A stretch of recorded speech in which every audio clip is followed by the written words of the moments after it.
Good morning my dear students. आज का ये टॉपिक जो है वो है खाता बही लेजर। और ये जो चैप्टर है खाता बही, ये एक दिन में तो चैप्टर ख़त्म होने वाला नहीं है। और जैसा कि हम जानते हैं कि ये जो ऑनलाइन कॉमर्स क्विज़ का टोटल जो प्रोग्राम का दिन था 30 दिन टोटल था और आज 29वां दिन चल रहा है। कल आपका आखिरी दिन रहेगा, यानी आखिरी क्वेश्चन आएगा और वो जो है हम लोगों का खाता बही पर होगा। और खाता बही सारी बातें तो ख़त्म नहीं हो पाएंगी, लेकिन इसमें जो ज़्यादातर मोटी मोटी बातें हैं जो एक अकाउंटेंट को जाननी चाहिए उसके बारे में बता दिया जाएगा। तो आइए सबसे पहले हम बात करते हैं खाता बही किसे कहते हैं। खाता बही को जानने के लिए सबसे पहले हमको जानना पड़ेगा खाता किसे कहते हैं, अकाउंट किसे कहते हैं। तो अकाउंट का मतलब ये होता है कि किसी भी विशेष मद से संबंधित जहाँ पर सभी सूचनाओं को एकत्रित किया जाता है उसको हम लोग खाता कहते हैं। यानी किसी विशेष मद से संबंधित लेखों के समूह को खाता कहते हैं। जैसे किसी विशेष मद से संबंधित लेखों का समूह का क्या मतलब हुआ? इसका मतलब हुआ कि जैसे हम लोग कहीं पर खाता खोलते हैं परचेजेज अकाउंट का, तो परचेजेज अकाउंट एक पेज पर 2 पेज पर खाता खोल लिया गया। अब पूरे एक साल में यानी 1 अप्रैल से लेकर के 31 मार्च तक सारा जो है परचेज जितना भी किया गया है, चाहे नकद किया गया हो चाहे उधार किया गया हो, सब कुछ वहाँ पर एक जगह एक तरफ से लिखा हुआ है। अप्रैल में, मई का, जून का, जुलाई का, अगस्त का, पूरा 1 अप्रैल से लेकर के 31 मार्च के बीच में जितने भी ट्रांजैक्शंस हुए होंगे एक साल के अंदर, हो सकता है 100 मरतबा, 200 मरतबा, 250 मरतबा, जितनी बार भी हुआ होगा, जितनी मरतबा भी हुआ होगा, वो सब के सब परचेजेज अकाउंट में एक जगह 1 पेज पर 2 पेज पर लिखा गया होगा। तो बताया गया किसी भी विशेष मद से संबंधित लेखों के समूह को खाता कहते हैं। तो इसका मतलब कि जो परचेज अकाउंट की सारी इन्फॉर्मेशन एक जगह कर दी गई है उसको हम लोग क्या कहते हैं? खाता कहते हैं, अकाउंट कहते हैं। अब बात आती है खाता बही यानी लेजर अकाउंट, लेजर पुस्तक। तो खाता बही किसे कहते हैं, लेजर किसे कहते हैं?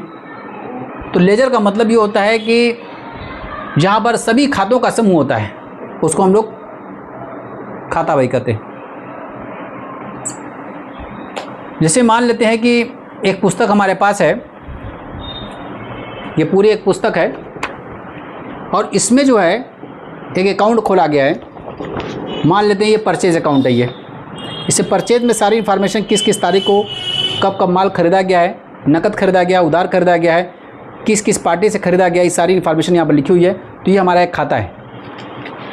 लेकिन ये जो एक पुस्तक है इसी में परचेज बुक भी है, इसी में सेल्स बुक भी है, इसमें परचेज रिटर्न बुक भी है, इसी में सेल्स रिटर्न भी है, इसी में कैपिटल अकाउंट भी है, इसी में ड्राइंग अकाउंट भी है, इसी में फिक्स एसेट्स अकाउंट है, जो भी है, फर्नीचर है, प्लांट है, मशीनरी है, अकाउंट है। इसी में हमारे पास डेटर अकाउंट है। इसी में डेटर बोले तो एस का, बीस, सीज जो भी है, राम, मोहन, रहीम, करीम, अब्दुल्ला, अब्दुलरहमान जो भी है, यहाँ पर सबका अकाउंट इसी में बुक्स में रखा गया है।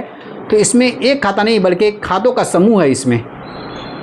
तो इसको हम लोग क्या कहते हैं? खाता बही बोलते हैं। इसका मतलब पर्टिकुलर किसी एक चीज़ को, एक खाते को हम लोग उसको खाता बोलते हैं, अकाउंट बोलते हैं। और जहाँ पर सभी खातों का समूह रखा जाता है, जिस बुक में सभी खाते होते हैं उसको हम लोग क्या कहते हैं? खाता बही कहते हैं। तो ये था खाता और खाता बही। तो आए कुछ डेफिनेशन जो है हम दिखाने की कोशिश कर रहे हैं, बताने की कोशिश कर रहे हैं कि खाता बही किसे कहते हैं। तो डेफिनेशन पर ध्यान दें। सबसे पहले एक डेफिनेशन बताई जा रही है यहाँ पर, नाम है नॉर्थ काट। नॉर्थ काट। तो नॉर्थ काट ने डेफिनेशन क्या दे रखी है खाता बही के बारे में? इन्होंने कहा कि खाता बही वह पुस्तक है जिसमें किसी व्यापारी के खाते रखे जाते हैं, खाता बही कहलाती है। इसका मतलब करे खाता बही वो पुस्तक है जिसमें सब व्यापारी के सभी खाते रखे जाते हैं, यानी purchase account, sales account, capital account, drawing account, travelling expenses account, local conveyance account, advertisement account, wages account, salary account, rent account, electricity expenses account, printing and stationery account, सारे खाते जो है उसमें रखे जाते हैं। तो नॉर्थ काट के शब्दों में क्या बताया गया कि वह पुस्तक जिसमें किसी व्यापारी के खाते रखे जाते हैं, खाता बही कहलाती है। दूसरा इसी तरह से एल.सी. Cropper, LC. क्रॉपर, तो एल.सी. क्रॉपर के शब्दों में अगर देखा जाए तो उन्होंने क्या डिफाइन किया हुआ है, वह पुस्तक जिसमें एक व्यापारी के सौदों को एक वर्गीकृत रूप में लिखा जाता है, खाता बही कहलाती है। वर्गीकृत मतलब क्लासिफाइड, तो जाहिर सी बात है कि अलग अलग क्लास बनाया गया है। परचेज का अलग क्लास है, सेल्स का अलग क्लास है, परचेज रिटर्न का अलग क्लास है, एडवर्टाइजमेंट का अलग है, प्रिंटिंग का अलग है, सैलरी का अलग है, वेजेस का अलग है। सारे खातों को अलग अलग क्लासिफाइड किया गया है, अलग अलग वर्गीकरण किया गया है। सारे खातों की इन्फॉर्मेशन को एक बही में रखा गया है, उसको क्या कहते हैं, खाता बही कहते हैं। तो दोनों की बातें एक ही हैं, बस कहने का मतलब अलग अलग है। फिर से एक बार देख लें, नॉर्थ कार्ड के अनुसार उन्होंने क्या कहा कि वह पुस्तक जिसमें किसी व्यापारी के खाते रखे जाते हैं, खाता बही कहलाती है। एल.सी. क्रॉपर के शब्दों में क्या बताया गया, एल.सी. क्रॉपर ने कहा है कि वह पुस्तक जिसमें एक व्यापारी के सौदों को एक वर्गीकृत रूप में लिखा जाता है, खाता बही कहलाती है। तो कुल मिलाजुला कर खाता बही क्या हुआ कि खाता बही जो होती है जिसमें सभी खातों का समूह होता है, उसको हम लोग क्या कहते हैं, खाता बही कहते हैं। इसका मतलब इसको एक लैंग्वेज में ये भी कह सकते हैं कि laser is a set of account, laser is a set of account, यानी खाता बही खातों का एक समूह है। खाता बही खातों का एक समूह है। खातों का समूह मतलब बहुत सारे खाते वहाँ पर इकट्ठा किए गए उस बुक में, इसीलिए उसको क्या कहते हैं, the laser is a set of account, यानी खाता बही खातों का एक समूह है। इसलिए कुछ विद्वानों ने इस खाता बही की पुस्तकों को क्या कहा है, किंग ऑफ बुक्स, यानी खाता बही पुस्तकों का बादशाह है। खाता बही पुस्तकों का बादशाह है, यानी किंग ऑफ बुक्स इसे कहा जाता है। तो ये थी हमारी परिभाषा। अब हम बात करते हैं कि आखिर खाता बही का उद्देश्य क्या है, इसकी उपयोगिता क्या है, यानी इसके ऑब्जेक्ट क्या है, इसकी यूटिलाइजेशन क्या है, हम खाता बही क्यों बनाते हैं। तो सबसे पहले से पता चलता है आर्थिक स्थिति का ज्ञान, इससे हमको फाइनेंशियल पोजीशन पता चलती है, आर्थिक स्थिति का ज्ञान पता चलता है। तलपट और अंतिम खाते बनाने का आधार है, यानी कि जैसा कि हम लोग शुरू में बात कर चुके थे कि मेमोरेंडम बुक से हम लोग क्या बनाते हैं, जर्नल बनाते हैं, जर्नल से क्या बनाते हैं, लेजर, लेजर से हम क्या तैयार करते हैं, फाइनल अकाउंट बनाते हैं, यानी कि प्रॉफिट लॉस बनाते हैं, बैलेंस शीट बनाते हैं, ट्रेडिंग अकाउंट बनाते हैं। तो वही बता रहा है कि तलपट और अंतिम खाते बनाने का आधार है, यानी कि जब हमारे पास लेजर रहेगा तो उससे हम लोग क्या बनाएंगे, तलपट बनाएंगे, और तलपट से हमारा फाइनल अकाउंट बनेगा। वैधानिक प्रमाण एक लीगल प्रूफ का काम करता है ये। विभिन्न महत्वपूर्ण सूचनाओं की प्राप्ति, बहुत सारी इसमें सूचनाएं, जैसे परचेज की, सेल्स की, एक्सपेंसेस की, एसेट्स की, लायबिलिटी की, सारी इन्फॉर्मेशन हमको यहाँ से पता चल जाती है। तो ये उसके उद्देश्य हैं। फिर से एक बार उद्देश्य देख लें, आर्थिक स्थिति का ज्ञान प्राप्त होगा, तलपट और अंतिम खाते बनाने का आधार है ये, वैधानिक प्रमाण है ये, और विभिन्न महत्वपूर्ण सूचनाओं की प्राप्ति है। अब इसके बारे में और हम लोग बात करते हैं कि इसको कैसे बनाया जाता है। तो इसका जो बनाने का जो तरीका है, जैसे खाता बनाया जाता है तो इसको पहले टी आकार का बनाया जाता है, यानी कि टी जैसे बनाया जाता है वैसे, और टी का एक हिस्सा डेबिट हो जाएगा और एक हिस्सा क्रेडिट हो जाएगा। डेबिट साइड जो होता है उसमें लिखा था 2 और क्रेडिट साइड में लिखा था बाई। डेबिट साइड में भी आपके 4 कॉलम होंगे, क्रेडिट साइड में भी 4 कॉलम होंगे। तो आए उसका एक मैं नमूना दिखा देता हूँ, उसके बाद फिर आगे बात करते हैं।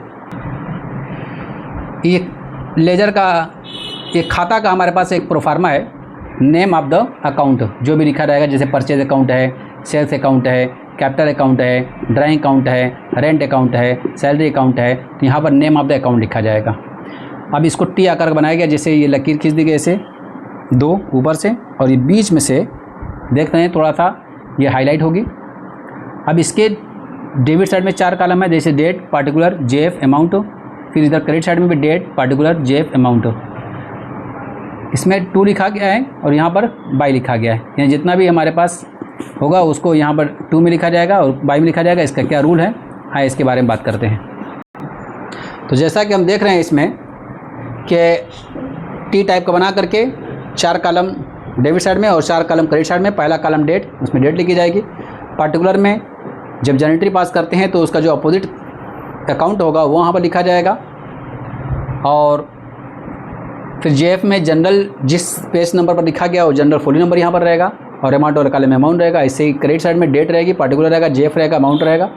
अब उसकी पोस्टिंग 2 में और बाई में कैसे की आती है, तो इसका एग्जांपल ये है, समझें कि जिसका भी अकाउंट लिखा रहता है उस अकाउंट को ना डेबिट में लिखा आता है ना तो क्रेडिट में लिखा जाता है। जैसे मैं एग्जांपल मान लेता हूँ, ये परचेज अकाउंट खुला हुआ है और एंट्री पास किया गया आपने purchases account debit to cash account. तो परचेजेज अकाउंट डेबिट खोला गया तो परचेजेज अकाउंट लिखा हुआ है, तो जब परचेज अकाउंट में पोस्टिंग करना होगा तो एक बात ये भी याद रखेंगे कि जर्नल से जब लेजर में ट्रांसफ़र किया जाता है या जर्नल से लेजर में जब पोस्ट किया जाता है उसको हम लोग बोलते हैं पोस्टिंग करना, खतौनी करना, खतियाना। तो खतौनी जब की जाएगी, जब इसको पोस्टिंग की जाएगी तो कैसे पोस्टिंग की जाएगी, उसका नियम ये है कि सबसे पहले एंट्री में देखा जाएगा कि जिसका अकाउंट खुला हुआ है वो जर्नल एंट्री में डेबिट है या क्रेडिट है। जिसका अकाउंट खुला हुआ है अगर वो डेबिट होगा तो उसके डेबिट साइड में लिखा जाएगा, अगर वो क्रेडिट होगा तो उसके क्रेडिट साइड में लिखा जाएगा, लेकिन उसकी अपोजिट पार्टी का नाम लिखा जाएगा, क्योंकि जिसका अकाउंट होता है उसका नाम ना तो डेबिट में लिखा जाता है ना तो क्रेडिट में। जैसे एग्जांपल हमने दिया purchase account debit to cash account, तो परचेज अकाउंट यहाँ पर खुला हुआ है तो जनरल एंट्री में देखा जाएगा purchase account debit to cash account है, तो परचेज डेबिट है तो डेबिट में उसको लिखा जाएगा। क्या लिखा जाएगा, टू परचेज नहीं लिखा जाएगा बल्कि उसकी अपोजिट पार्टी का नाम लिखा जाएगा, टू कैश अकाउंट लिखा जाएगा। ऐसे ही कैश अकाउंट खोला जाएगा, तो कैश अकाउंट मान लेते हैं कैश अकाउंट खुला हुआ है तो जनरल एंट्री में चेक करेंगे कि आखिर कैश अकाउंट जो है वो डेबिट है क्रेडिट है। तो एंट्री से पता चल रहा है purchase account debit to cash account, तो कैश क्रेडिट है तो इसका मतलब कैश अकाउंट के क्रेडिट साइड में लिखा जाएगा, तो कैश नहीं लिखा जाएगा बल्कि उसकी अपोजिट पार्टी का नाम क्या लिखा जाएगा, बाई परचेज अकाउंट लिखा जाएगा। तो ये एक सामान्य नियम है, यानी जर्नल एंट्री से हम लोग जब लेजर में पोस्टिंग करते हैं तो जिसका भी खाता खुला होता है उसको हम लोग देखते हैं, अगर वो डेबिट होगा तो उस खाते के डेबिट साइड में लिखा जाएगा, अगर वो जर्नल एंट्री में क्रेडिट होगा तो उसके क्रेडिट साइड में लिखा जाएगा, लेकिन जिसका खाता खोला जाएगा उसको न डेबिट में क्रेडिट में नहीं लिखा जाएगा बल्कि उसकी अपोजिट पार्टी का नाम लिखा जाएगा। उसके बाद जब ये पूरा काम इस तरह 1 साल तक चलता रहता है, 1 अप्रैल से लेकर के 31 मार्च तक, तो इस खाते को बंद किया जाता है। खाता बंद करने को हम लोग कहते हैं बैलेंस करना, शेष निकालना। तो शेष निकालने का मतलब क्या होता है उसको भी समझ लें। शेष निकालने का मतलब होता है, शेष निकालने का अर्थ होता है खाता के दोनों पक्षों को बराबर करने की प्रक्रिया। खाता के दोनों पक्षों को बराबर करने की प्रक्रिया। तो इसका मतलब जब खाता बंद किया जाएगा तो टोटल जब किया जाएगा डेबिट साइड का और क्रेडिट साइड का, तो दोनों तरफ का बराबर करना है। मान लेते हैं डेबिट साइड का 1 लाख रुपया आया है और क्रेडिट साइड का आपका 50,000 रुपया आया है। तो डेबिट साइड में 1 लाख रुपया है, क्रेडिट साइड में 50,000 रुपया है, तो इसको बराबर करने के लिए 1 लाख दोनों लिखा जाएगा। तो क्रेडिट साइड में 50,000 रुपया कम पड़ रहा है तो उस 50,000 रुपये को हम लोग क्या लिखेंगे, बैलेंस शीट लिखेंगे, बैलेंस शीट लिखा जाएगा। तो बैलेंस का सीडी को लिखा जाएगा। ऐसी कोई और अकाउंट है उसमें भी हम लोग अगर ऐसे चेक करते हैं तो पता ये चला कि उसके क्रेडिट साइड का जो टोटल है वो हमारे पास 2 लाख रुपया है और डेबिट साइड का जो टोटल है वो 1,50,000 रुपया है, 1.5 लाख रुपया है। तो दोनों को 2 लाख रुपया लिखेंगे। अभी जरा कम पड़ रहा है उसको बराबर किया जाएगा, तो 50,000 रुपये उधर कम पड़ रहा है, 50,000 रुपये उधर लिख दिया जाएगा। तो बैलेंस किसको बोला जाएगा तो ये भी समझें। अगर डेबिट साइड का ज़्यादा है, क्रेडिट साइड का कम है, जैसा कि अभी एग्जांपल दिया गया कि 1 लाख रुपये डेबिट साइड में है, क्रेडिट साइड में 50,000 रुपया है, तो बैलेंस बराबर करने के लिए 50,000 रुपया लिखा गया, तो इस बैलेंस को क्या बोला जाएगा, डेबिट बैलेंस बोला जाएगा। इसका मतलब डेबिट साइड का ज़्यादा होगा, क्रेडिट साइड का कम होगा, तो बैलेंस जो आएगा उसको डेबिट बैलेंस बोला जाएगा। और क्रेडिट साइड का ज़्यादा है, डेबिट साइड का कम है, तो जो बैलेंस आएगा उस बैलेंस को हम लोग क्रेडिट बैलेंस बोलेंगे। इसका मतलब ये हुआ कि जिधर का ज़्यादा रहेगा उसी को हम लोग बैलेंस की संज्ञा देंगे। यानी डेबिट साइड का ज़्यादा है तो डेबिट बैलेंस से बोला जाएगा, क्रेडिट साइड का ज़्यादा है तो क्रेडिट बैलेंस से बोला जाएगा। क्योंकि जब ट्राई बैलेंस बनाया जाएगा तो डेबिट बैलेंस डेबिट साइड में लिखाता है और क्रेडिट बैलेंस क्रेडिट साइड में लिखा जाता है। तो ये सब उसकी जनरल चीज़ें थी। इसका मतलब सारी बातें समझ में आ गई हैं कि लेजर जो बनाया जाता है वो जर्नल एंट्री पास करने के बाद बनाया जाता है। और लेजर में जो हमारे पास कॉलम्स होते हैं, टोटल 8 कॉलम हो गए, डेबिट साइड में 4 और क्रेडिट साइड में 4, टोटल 8 कॉलम हो गए। डेबिट साइड में 2 लिखाता है और क्रेडिट साइड में 12 लिखाता है। जिसका भी खाता खोला जाएगा उसका नाम कहीं नहीं लिखा जाएगा और किसको 2 में लिखा जाएगा, किसको 22 में लिखा जाएगा, वो बता दिया गया है। ठीक है, तो मुझे जहाँ भी देखी इतनी बातें हैं, काफ़ी हैं। अगर हम लोग इससे ज़्यादा चलेंगे तो बात लंबी हो जाएगी और टाइम भी ज़्यादा लग जाएगी। इसलिए जो है हम लोग आज का जो आखिरी टॉपिक है यहीं पर ख़त्म करते हैं। बाकी किसी को कुछ समझना रहेगा तो कमेंट में कर सकते हैं, कुछ पूछ सकते हैं, मौका मिलेगा तो उनको इसका जवाब दिया जाएगा। Thank you.